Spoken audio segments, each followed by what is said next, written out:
America president Donald Trump అంతర్జాతీయ చట్టాలను తుంగలో తొక్కుతున్నారు. పొరుగున ఉన్న వెనిజులా ప్రెసిడెంట్పై దాడి చేయించి చేతులకు బేడీలు వేసి న్యూయార్క్ రప్పించుకున్నారు. ఇవన్నీ ఒక ఎత్తైతే వెనిజులా నుంచి చమురు ట్యాంకర్లను ఎగుమతి చేయడానికి అనుమతించడం లేదు. అదే కాకుండా కరేబియన్ సముద్రంలో వెనిజులా చమురు ట్యాంకులను స్వాధీనం చేసుకుంటున్నారు. యెమెన్కు చెందిన హౌతీ మిలిటెంట్ల తరహాలో సముద్ర జలాల్లో టెర్రర్ సృష్టిస్తున్నారు. దీనికి కౌంటర్గా చైనా, రష్యా, ఇరానియన్ యుద్ధ నౌకలు దక్షిణాఫ్రికా సముద్ర జలాల్లో కవాతు నిర్వహిస్తున్నాయి. మరి ఈ దేశాలు అమెరికాకు గట్టి వార్నింగ్ ఇవ్వాలనుకుంటున్నాయా? వివరాలు ప్రత్యేక కథనంలో.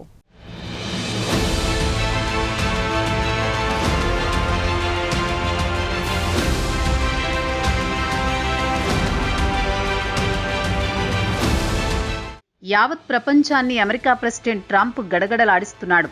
అంతర్జాతీయ చట్టాలను అస్సలు పట్టించుకోవడం లేదు. పొరుగున ఉన్న దేశ అధ్యక్షుణ్ణి టెర్రరిస్టు మాదిరిగా చేతులకు వేడిలు వేసి తమ దేశానికి రప్పించుకుని జైల్లో వేసిన ఘనత కూడా ట్రంప్కే దక్కుతోంది. ఇక ట్రంప్ చర్యను ప్రపంచంలోని ఏ దేశం ఖండించకపోవడంతో ఆయన మరింత రెచ్చిపోతున్నాడు. తర్వాత నీ దేశం అంతు చూస్తా అంటూ ఇప్పటికే పలు దేశాల ప్రెసిడెంట్లను బెదిరించాడు. ఇక తాజాగా వెనిజువెలా సముద్ర జలాల్లో ఆయిల్ ట్యాంకర్లను జప్తు చేసుకోవడం పెద్ద వివాదంగా మారింది. రష్యాకు చెందిన ఆయిల్ ట్యాంకర్ వెనిజువెలాకు వస్తుంటే వాటిని అడ్డగించి జప్తు చేసుకున్నాడు. ఇక సముద్ర జలాల్లో టెర్రర్ సృష్టిస్తుండటంతో చైనా, రష్యా, ఇరానియన్ దేశాలు అప్రమత్తమయ్యాయి. వెంటనే అమెరికాకు కౌంటర్ ఇవ్వడానికి 3 దేశాలకు చెందిన యుద్ధ నౌకలు దక్షిణాఫ్రికా సముద్ర జలాల్లో కవాతు నిర్వహించాలని నిర్ణయించాయి.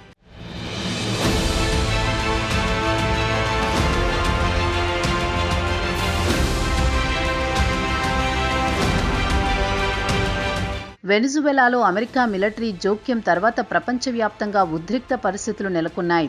దీంతో అమెరికాకు శత్రు దేశాలపై చైనా, రష్యా, ఇరానియన్ దేశాలకు చెందిన యుద్ధ నౌకలు దక్షిణాఫ్రికా సముద్ర జలాల్లోకి రావడం జరిగింది.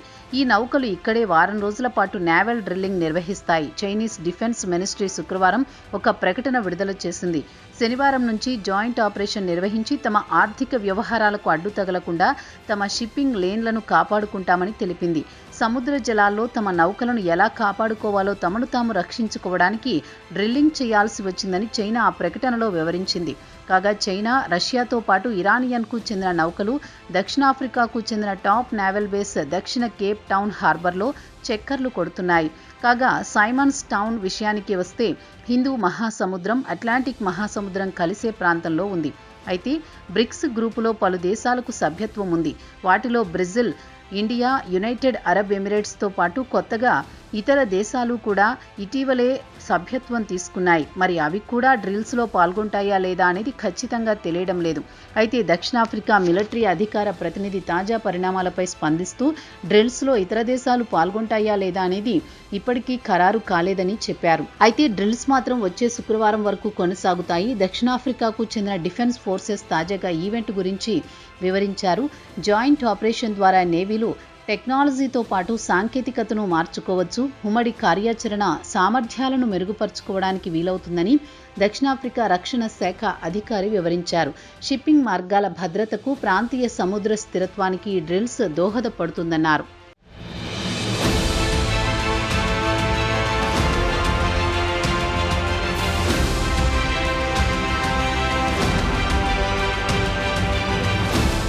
ఇదిలా ఉండగా యుఎస్ మిలిటరీ గత శనివారం నాడు వెనిజువెలా ప్రెసిడెంట్ మధురోను అపహరించింది. అటు తర్వాత వెనిజువెలాతో సంబంధం ఉన్న ఆయిల్ ట్యాంకర్లను అంతర్జాతీయ సముద్ర జలాల నుంచి జప్తు చేస్తోంది. రష్యా జెండాలో ఉన్న ఆయిల్ ట్యాంకర్ను ఉత్తర అట్లాంటిక్ మహాసముద్రంలో అమెరికా జప్తు చేసుకుంది. ఆయిల్ ట్యాంకర్ను జప్తు చేసుకోవడంలో అమెరికాపై మాస్కో తీవ్ర ఆగ్రహం వ్యక్తం చేసింది. అంతర్జాతీయ సముద్ర చట్టాలను అమెరికా ఉల్లంఘించిందని రష్యా మండిపడుతోంది. అయితే ట్రంప్ మాత్రం అంతర్జాతీయ చట్టాలను ఉల్లంఘించలేదని గత శుక్రవారం నాడు న్యూయార్క్ టైమ్స్కు ఇచ్చిన ఇంటర్వ్యూలో చెప్పారు. తన సొంత నైతికత ప్రకారమే తాను వ్యవహరిస్తున్నానని వివరణ ఇచ్చుకున్నారు. వెనిజువెలాపై అమెరికా ఆంక్షలు విధించింది. ఆంక్షలను ఉల్లంఘించినందుకు ఆయిల్ ట్యాంకర్లను స్వాధీనం చేసుకున్నామని వివరించారు. వెనిజువెలా ఆయిల్ ట్యాంకర్లను రష్యా జెండాతో చమురు రవాణా చేస్తున్నారని ట్రంప్ విమర్శించారు. ఇక బ్రిక్స్ దేశాలు కలిసి సంయుక్తంగా నేవల్ డ్రిల్స్ వల్ల అమెరికాకు, దక్షిణాఫ్రికాకు సంబంధాలు మరింత బెడిసే అవకాశాలు కనిపిస్తున్నాయి. కాగా దక్షిణాఫ్రికా ప్రెసిడెంట్ సిరిల్ రాంపోసాను ట్రంప్ తరచూ విమర్శిస్తూ ఉంటారు. రాంపోసాను ట్రంప్ వైట్ హౌస్కు పిలిపించి పలుమార్లు అవమానపరిచాడు. దక్షిణాఫ్రికాలో శ్వేతజాతి వారిని వేధిస్తున్నారని వైట్ హౌస్కు పిలిపించుకుని గట్టి వార్నింగ్ ఇచ్చి పంపించారు. వైట్ హౌస్లో రాంపోసాకు జరిగిన అవమానాన్ని అంతర్జాతీయ మీడియా లైవ్లో ప్రసారం చేసిన విషయం తెలిసిందే. ఇక తాజాగా ఆయన శత్రు దేశాలకు తమ సముద్ర జలాల్లో కవాతు నిర్వహించడానికి అనుమతించాడంటే మరి ట్రంప్ ఊరుకుంటాడా? మరోమారు ఆయనపై విరుచుకుపడే అవకాశాలు కనిపిస్తున్నాయి. ఇరు దేశాల మధ్య సంబంధాలు దెబ్బతినే అవకాశాలను కొట్టిపారేయలేం.